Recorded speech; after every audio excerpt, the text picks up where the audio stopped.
Hello there, Seraphim17 once again, introducing you to my Devil May Cry Dante Must Die difficulty video walkthrough. This is mission 1 and this is the Curse of the Bloody Puppets. So this is the game that started the series that I love to this day with so much fervour, and I've actually trimmed out the start section when you run up the beach. This is the very first room, and what's going to happen here is it asks you to get 45 red orbs for the doorway, and you can do this by either running around the room or you can do the jump onto the top of this like spear, which is kind of awkward, but it gives you all the orbs that you need. And like I say, I'm not very good at the jump, so you're going to see me fuck it up a million times, because it's just one of those things I never really learned how to do every time. And there is a trick to it, but I find it awkward. But there you go, all you need to do now is to take them to the door, which is not this door, it's the other door, there you go.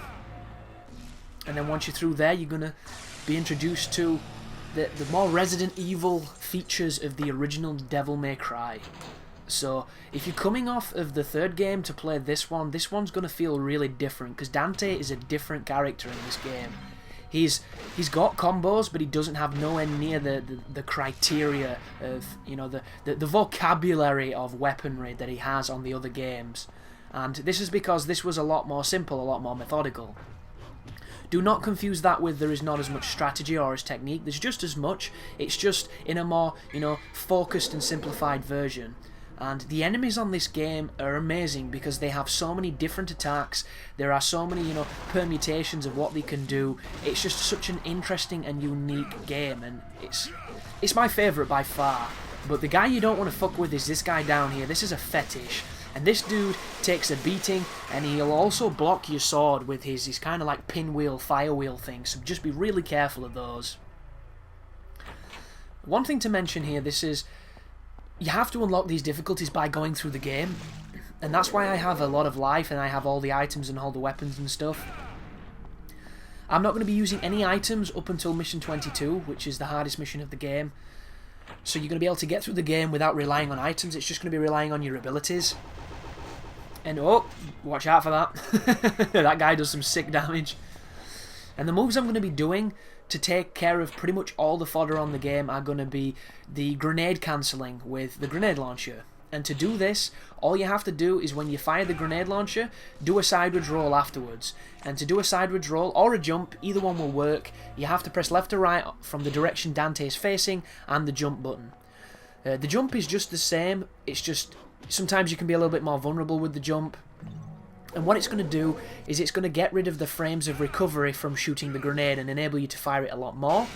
And the weapon itself is fantastic because it knocks enemies down, it builds the stylish meter, and it does a lot of damage. And it's going to be my bread and butter for pretty much this entire guide.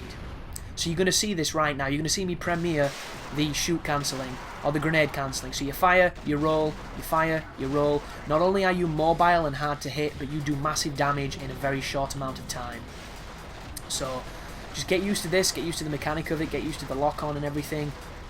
You can do this grenade cancelling with the stinger. It's a fantastic technique against the nobodies later on.